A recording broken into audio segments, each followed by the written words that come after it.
Hala! Nabulabog na! Ito na ang patunay na wasak ang script ni Luistro at Madriaga, mga kababayan. Nako po! Paniguradong iiyak na naman dito si Luistro, mga kababayan di ba mga kababayan, matapos lumabas itong si Madriaga ay nako po, tila ba'y nabulilyaso na sila. At tila ba'y mukhang sa susunod na hearing, mga kababayan, ay itong si Madriaga ay iitsapuera na. Nako po, mga kababayan, yan ang ating abangan. Pero eto muna, mga kababayan, Popstar Princess Miss Sara Geronimo. Naku po, pabiro na sinabi na iboto natin siya sa susunod na eleksyon. Naku po, mga kababayan, tiyak marami na namang magagalit na kakampuengs dito. Naku mga kababayan, tila ba'y nagpahiwatig na itong si Miss Sara G, ha? Naku po, mga kababayan. Eto, before kayo mag-comment, mga kababayan, pakinggan muna natin itong birada ni Miss Sara Geronimo, kabayan.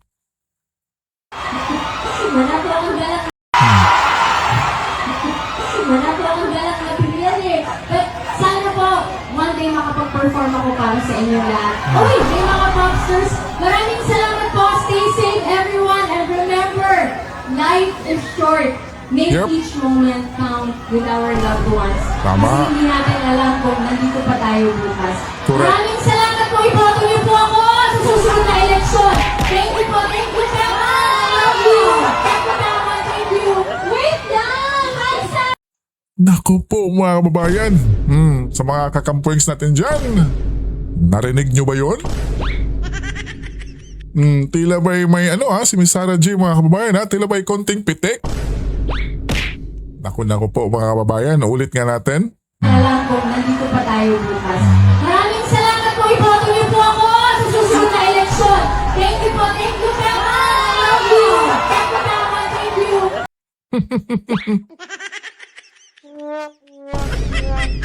Naku po, mga kababayan, yung mga kakampuengs natin dyan. Mga taga-suporta nila Madam Riza. Naku po. Wala na, finished na talaga, mga kababayan. Panalong-panalo na. Sara, ibuboto natin panigurado sa susunod na eleksyon, kabayan. At di po ba, mga kababayan, next election ay ipuboto natin si Sara. Eto na po, mga kababayan, si VP Inday Sara Duterte, na kahit Gen Z, sabik na sabik makita si VP Sara, mga kababayan. The youth know how to appreciate a great leader. Caption dito sa Facebook na to, mga kababayan, Facebook post. Naku po, mga kababayan, panoorin natin kung gaano kamahal itong si VP Sara ng makabagong kabataan ngayon, mga kababayan. Eto, panoorin natin, kabayan. At paniguradong iyak na naman dito si Kong Luistro.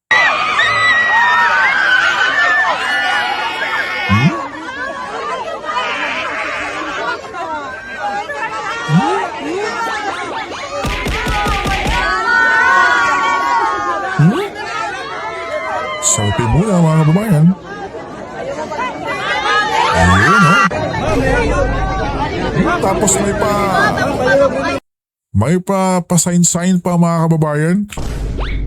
Diba? Game na game talaga yung ating future president, mga kababayan, no? Di na kailangang mag-jumping jack, mga kababayan. Di po ba, mga kababayan? Ang bihira. Di na kailangang mag-alsa pa ng bigas, kabayan. Ibang klase, mga kababayan, no? Di ba? Yan ang ating future president na gusto talaga nilang patahimikin, kabayan.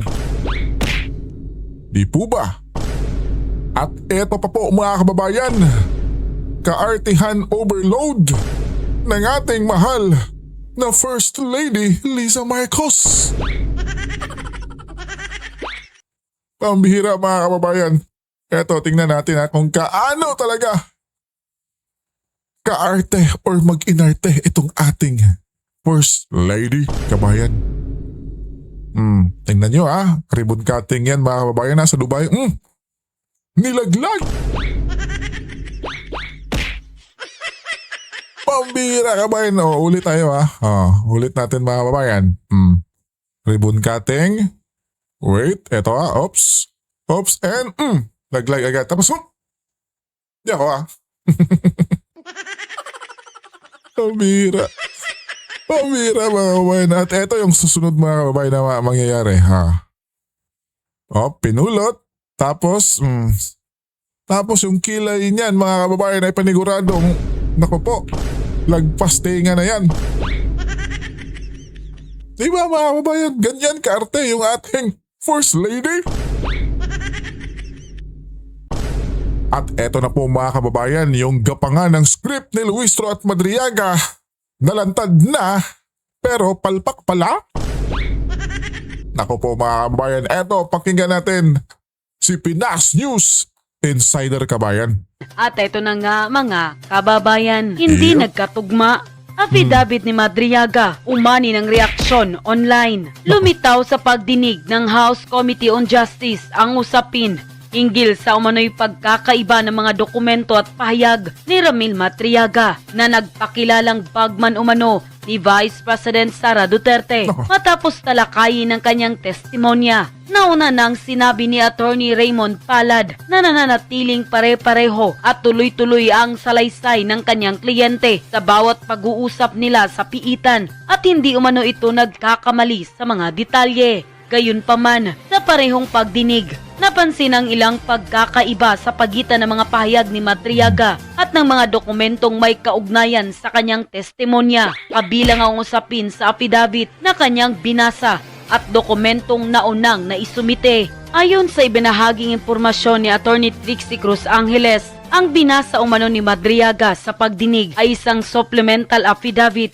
habang wala umanong nairepresentang original affidavit bilang ebidensya. Ipinaliwanag din niya na ang supplemental affidavit ay karaniwang karugtong lamang ng naunang dokumento at hindi hiwalay na paninindigan kung wala ang orihinal. Dagdag pa rito, nabanggit din na hindi umano agad na ibigay ang kopya ng naturang supplemental affidavit sa kampo ni Vice Presidente Sara Duterte bago ang testimonya at naipasa lamang ito matapos makapagsalita si Madriaga sa pagdinig. Dahil dito, umani ng iba't ibang reaksyon mula sa taong bayan ang nasabing kaganapan. May ilang naghayag ng pagdududa sa naging daloy ng presentasyon ng ebidensya habang ang iba naman ay nagsabing posibleng magkaroon ng sisihan sa panig ni Madriaga sakaling magkaroon ng komplikasyon sa kaso. Sa kasalukuyan, patuloy na sinusuri ang mga pangyayari at dokumentong inilahad sa pagdinig bilang bahagi ng pagpapatuloy ng proseso. Ito ang chairman. Ito ang congresswoman. Correct ka Ito, dyan, coach. ang kamara. Habang tayo nagkakaproblema sa pagtaas ng langis, nagugutom na mga Pilipino pagtaas ng presyo. Correct. Ito ang ginagawa pa. At gaya ng sabi ng mga kabataan, hawak natin ang beat. Hawak natin ang beat. Hindi bagay. Hindi bagay, Luistro. Pambihira talaga itong si Kong Luistro mga kababayan, no? Talagang gusto pang sumabay sa trending mga kababayan, no? Hawak mo ang beat. Hawak mo. Pambihira mga kababayan. Huwag ka magpakagengging. Hawak ni Luistro ang beat mga kababayan. Ika nga. Pambihira. Huwag ka mag-asta ng ganyan. Tama, Para kang tama. matrona. Tama. Please lang. Nagmumukha kang matrona sa mga Alam mo, hindi ko ini-insult, hindi ito ad hominem. Kaya lang kasi, alam Tama, mo na kumukuha ng atensyon eh. Correct. Gets nyo? Correct. Kinukuha lang nitong babaeng to, yung, alam mo, yan ang ibabalita eh. So sikat siya. 'Di ba? Kumukuha ng TV time. Dinamay pa mga kababayan, no? Yung hawak mo ang beat. May connect mga kababayan, no? Sinusundan nyo, hawak ko ang beat. hayaan mo na sa mga bata yun. Hindi ko po sinasabi na kung ikaw ay may edad ay wala ka ng karapat. Ay, hindi doon. Halimbawa, marami namang may maedad hindi naman ganyan. Sana sabihin din ni Luistro mga kababayan no, na hawak ko ang bit, hawak ni Romualdez ang bit. Oh, sige. I-mute ko lang kasi may tutuloy ko I-mute ko lang. Kasi maka-copyright tayo pero tuloy natin yung video. Correct. Hoy! Hoy! Hoy! Ay! Hoy! Nakakasukat. Ating! Hoy!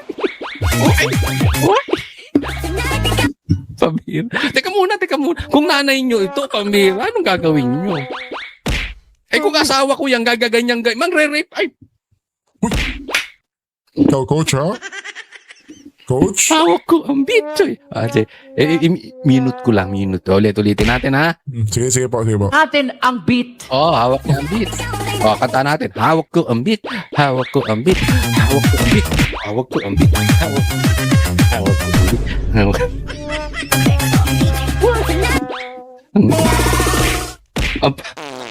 Ang pangit pala ng Crocs pag sumasayaw. Pambihira, wala mo ba? Naku. Nagulo tuloy yung aking Ang bira, Iba mga kababayan, no? Grabe. Iba ka, Kong Luistro.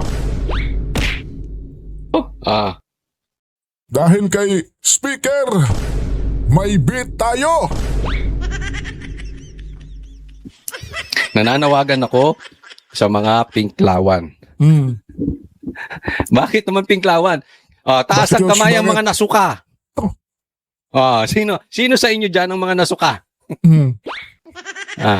Kainin nyo. Mga pinklawan, kainin nyo yung mga sinuka. Total kain suka kayo eh. Pinklawan, Pambihira. pasok! Ay, nako. Ito ang star of the night. Dito natin binababoy ang Pilipinas. Hindi siya yung baboy binababoy nyo sa mga ganyang style. Ang laki-laki ng problema natin. Ang issue mo, hawak ko ang beat. Tama mga kababayan. Diba? Ako tanong ko sa inyo. Ito'y tanong lang. Sige po, coach. Since star of the night to si Luistro, magkano kaya ikinita nito? Nagtatanong lang tayo Kasi kahit si Chanko, sinabi niya Diba? Yung may mga pumirma, may bonus. Binigyan. Kakampi ng administrasyon yun. Naku Ano po. sinabi ng mga ex-marines? Pag kada hearing, nagbibigay sila ng envelope. Di ba? Kada hearing. Si Dilima nga nabigyan. Yung iba, doble pa raw ang binibigay na envelope. Siguro, depende sa binitawan. Ay, maganda, binitawan niya ng asar. Sinigawan si PRRD. Bigyan mo doble. Hindi natin alam. Pero kung susundan natin yung mga sinasabi ni Chanko at sinasabi ni itong si mga ex-marines. Talaga. At susundan din natin yung sinabi ni Congressman Lebiste Naku. na marami dyan nakakatanggap. Naku. Sa tingin ninyo, magkano ang tinanggap ng babaeng ito? Ito na lang, baguhin ko kayo. Kung sakali lang nagtatanong lang naman. Kung dyan sa hearing na yan, mamimigay si Tambaluslos, yung hari ng buhaya sa Congress. Ito parang reyna ng buhaya, di ba? Pinuri-puri nito. Walang ayuda kung walang Tambaluslos. Walang AX kung walang Tambaluslos. Di ba? Puri-puri nito si Tambaluslos. Just in case lang. Sipin lang natin. Kung mamumudmud ng pera, Okay. at alam naman natin, ayaw ni si Tambaluslos, si Sara. At pinag-hearing nitong impeachment, sino sa kanila ang malaking matatanggap? Ako, iisipin ko, etong babaeng to. Correct. Chairman Yan ang malaking natanggap. Tama yan, di ba? Hindi po pwedeng hindi malaki tinanggap niyan. Di ba? Ano pa? Of course. Siyang star of the night. Siyang nagpaiyak-iyak. Gusto niyo pa ba? Pasayawin pa ulit natin. So pasayawin natin ulit to si Luistro? Wag na. Baka maubos yung kinain nyo, sinukan nyo. Ay, pasintabi dun sa mga Ito may papakita ako sa inyo, Tingnan po natin. At tingnan po natin kasi may sinabi po yung Star of the Night kanina. Ha? Si Luistro. Star for all season na si Luistro. Kasi ang sabi niya, kung walang itinatago si BP Sara, dapat magpakita. Pero, Di sinagot siya ngayon. Nito si sino ba? Attorney Bing, Ruben Guanzon, siyempre, coach. Etong si Guanzon. Basahin po natin. Sinabi ni Luistro, kung walang kasalanan si BP Sara, dapat magpakita. Pero itinago niya dati. Mas malala yun, rape. Anong punto ni Guanzon dito, Attorney Guanzon? Nagsasalita ito, nakala mo napakalinis nitong si Luistro na kung wala kang tinatago, dapat magpakita ka. Tama. Teka muna. Eto na po sila. Ito ang problema ng mga amuyong ni Bongbong Marcos. Ito ang mga problema ng mga amuyong ni Tambalsulos. Double standard. Bakit yung asawa mo? May kaso ng rape. Bakit mo itinago? Ikaw nagsabi mismo nun. Itinago mo. Baka sasabihin mo, kasi nasa batas naman na pwede naman yung ganyan. Hindi ko alam. Kayo ng mga abogado mag-usapan dyan. Pero, wag mo rin pilitin si Sara. Correct. Kasi pwede naman yung abogado lang niyang nandoon. Kasi Correct, alam mo, ang gusto nyo kasi babuyin si Sara. Yun lang. Babuyin nyo lang para bumaba Yun. ang kanyang ratings, ang Yun. trust rating ng Pilipino. Tandaan nyo po ito. Hindi po bababa ang trust rating ni Sara hanggang patuloy na nagnanakaw yung amo mong si Bongbong Marcos at saka si Tambaluslos. Kahit anong paninira nyo kay Sara, alam ng mga Pilipino yung magpinsan magnanakaw. Nagigets nyo? Kahit na ibintang ninyo kay PRRD na siya ang pumatay kay Jose Rizal at kalahati ng Pilipinas ninakaw niya, hindi na mababago ang pagtingin ng Pilipino sa Duterte kasi galit sila doon sa magpinsang nagnanakaw na nagpapahirap ngayon. So kahit maalis nyo si Sara, meron pa rin papalit na iba. Correct. Hindi magugustuhan yung magpinsan ninyo. Naiintindihan? So, eto po ang usapin dito. Huwag kang magmalinis, Luistro. Hindi natin alam kung asa na yung status ng asawa mo, kung convicted na ba siya o nakasampa pa rin. Ang punto po dito, wala kang karapatan magsalita na kung walang tinatago, magpakita. Ikaw nga, itinago mo yung asawa mo. Hindi, Mas malala pa yun, mga kababayan, no? Di ba? Pambihira. Tapos itong kay BP Sara, mga kababayan, nasa batas eh. Di ba? Na pwede naman siyang hindi sumipot sa inyong hearing. Di ba, mga kababayan? Pero yung sa kanya, nasa batas ba yun, mga kababayan? Or bend the law na naman sila? Diba? Buti nga, hindi na ni Tatay Digong noon yung asawa ni Kong Luistro, mga kababayan, no? Panigurado, tukhang yan, kabayan. Di po ba? Kaya siguro ininatago niya, mga kababayan, no? Takot pala itong si Luistro. Ako po. Namantalang ngayon, mga kababayan, sila na naman yung bida-bida. Di ba? Grabe kung makapag-asta, kabayan. Mabihira. ako eto, kung totoo nang rape yung asawa mo, hindi ba nakakadiri yun? Correct. Wala kang karapatan magsalita na kung walang tinatago, magpakita. Ikaw nga, itinago mo yung asawa mo. Hindi, ako eto, kung totoo nang rape yung asawa mo, hindi ba nakakadiri yun? Mukhang totoo at ata yan, coach, kasi sa isyong yan na ibinabato kay Luistro, mga kababayan, ay tila ba hindi siya sumagot ngayon, mga kababayan. Di ba? Kasi yung interview niya is tila noon pa yun, mga kababayan, di ba? Na inamin niya. Pero ngayon, di ba, binato siya ng kanyang issue, mga kababayan, ukol sa kanyang asawa na itinago. Wala kang marinig, mga kababayan. Speechless yung ating Kong Luistro dyan pagdating, mga kababayan. Diba? Dahil alam niya na mali yung ginagawa niya, mga kababayan.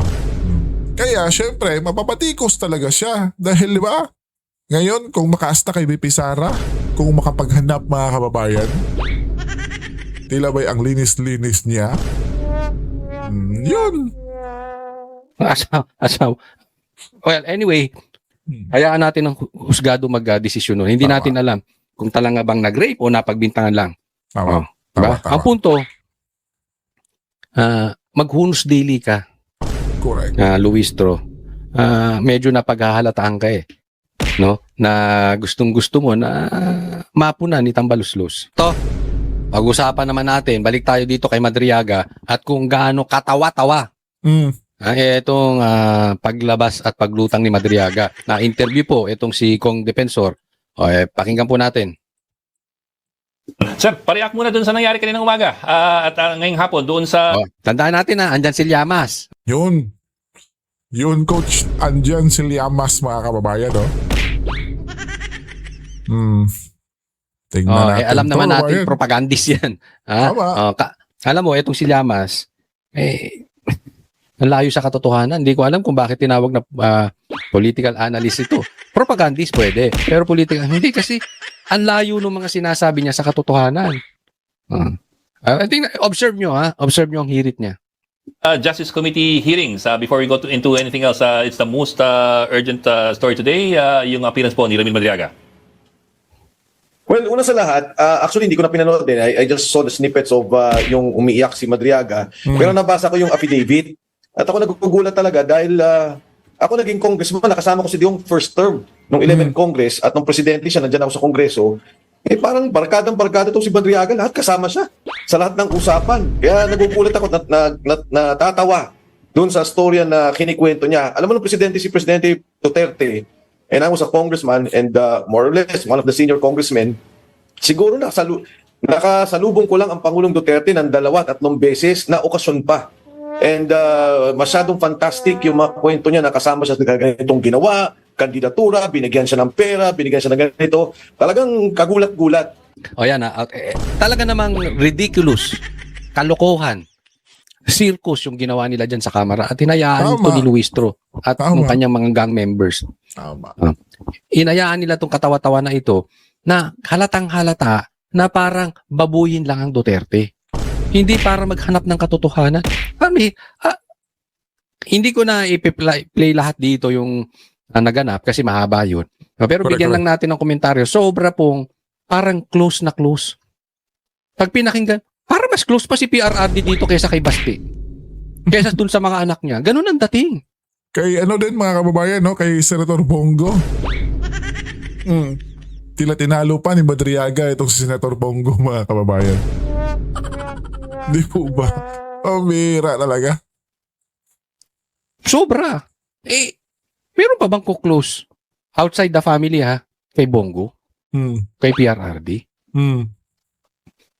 Sobrang ang layo sa katotohanan. Talagang ang layo-layo talaga, Coach. Di ba, mga kababayan? Nahubara na. Itong si Madriaga, mga kababayan. Unang hearing pa lang.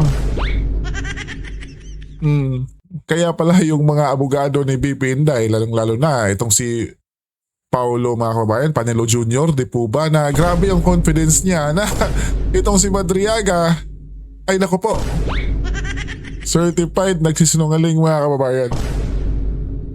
Di ba? So yung script nila, mga kababayan, ay wasak na nga. Ang pihira, mga kababayan, no? Kaya may ugong-ugong, mga kababayan, na may bago na po silang star witness, mga kababayan. Di ba? Na a-appear ngayong next hearing. Walang iba. Kundi yung asong grabe kung tumahol, mga kababayan. Alam nyo na yun kung sino, kabayan, di po ba? Ang bihira talaga. At eto pa po, mga kababayan, pakinggan natin si Prof. Malo Tikia na yung mga kongresista raw po, mga kababayan, ay sobrang katawa-tawa na. Naku po. Eto, pakinggan natin, kabayan.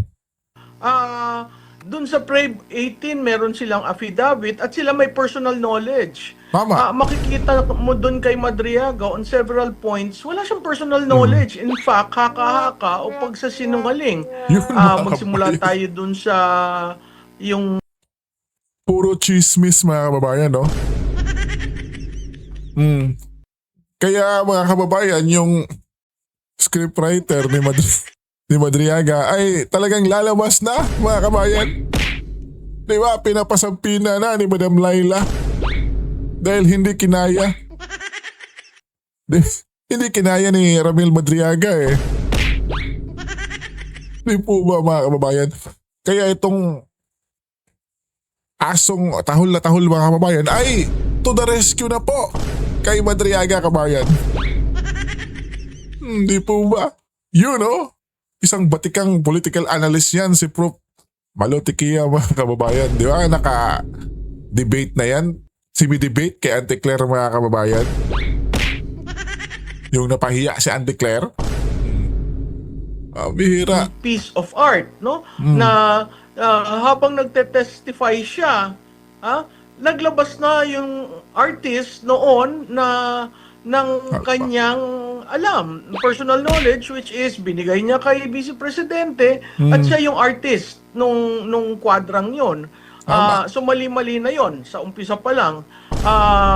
Pangalawa, makikita mo yung affidavit niya, incredulous eh. Kasi lahat ng gusto niyang pagtagni-tagniin, pagtahita-ihiin, ginawa niya. Magmula dun sa kampanya, magmula dun sa term sharing, magmula dun sa kung paano siya nakilala, hanggang dun sa pag-aaral ni BP Sara, hanggang yung judgment call niya na mahina si BP Sara. Kumbaga sa Wait muna po mga kababayan ha. Kita nyo mga kababayan, di ba? Grabe. Daig pa talaga yung tila may ina dito ni BP Sara mga kababayan. Grabe yung alam ni Madriaga mga kababayan eh. Di ba? Pambihira. Halos alam niya na lahat mga kababayan tungkol sa mga Duterte at kay BP Sara. Utot mo, Madriaga. Pambihira mga kababayan no? street language, parang chapsuy na nangyari. Itapon mo lahat dyan para sigurado na kung ano man yung istorya nila na gustong buuin sa dulo, lalabas. Kung yan ang star witness ng impeachment kay BP Sara, mahina yan. So hindi ko maintindihan kung paano pumasa yan sa substance.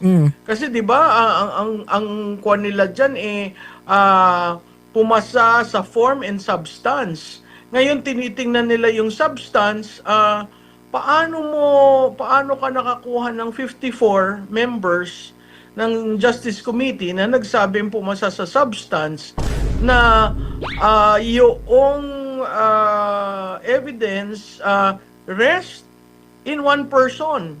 A person who is in jail for kidnap and ransom. Yun. It's not something to laugh about. Pinuto na yan ni Congressman Rodriguez na he is a polluted source. Pero makikita mo talaga polluted dahil pag tiningnan mo yung Tapos mga kababayan, pag sabihan mo sila ng ganyan na yung si Madriaga isang polluted na mga kababayan ay naku po, di sila maniniwala kababayan. Kung sakalin pa yan si Madriaga mga kababayan, kahit pagpag na, ay naku po, kakainin pa din yan sa kamera. Di ba? Mga kababayan, ang bihira ibang klase. Di ba? Yung di pa, lumabas yan si Madriaga kabayan, ay naku po, di ba? Sobrang proud na proud pa sila. Ika nga yan yung matinding pasabog nila kabayan. Star witness nila, kumbaga.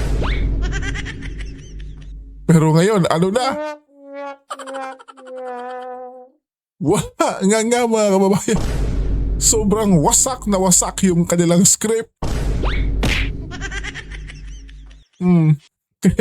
Kaya nga mga kababayan, yung kung napanood to ninyo tong hearing na to na full mga kababayan, Sa dulo-dulo nito mga kababayan ay doon si Dilima gustong ipasabina na niya si Trillanes kabayan. Para makapunta at to the rescue na mga kababayan. Kay Madriaga kasi wala eh. Wala sa hulog kababayan si Madriaga. Sobrang palpak. Diba? Kaya kaabang-abang to mga kababayan next hearing nila sa impeachment ni BP Sara kabayan. Ang bihira. Diba? Ikaw kabayan, anong masasabi mo? Masasabi na ba natin panalo na talaga si BP Sara kabayan? I-komento nyo lang sa baba at pag-usapan natin yan syempre kabayan. At huwag kalimutan nating magdasal palagi at yung mga kababayan nating OFW ay naku po mga kababayan, mga bayani po kayo at syempre ingat kayo palagi dyan kabayan at syempre malaking saludo dyan sa inyo.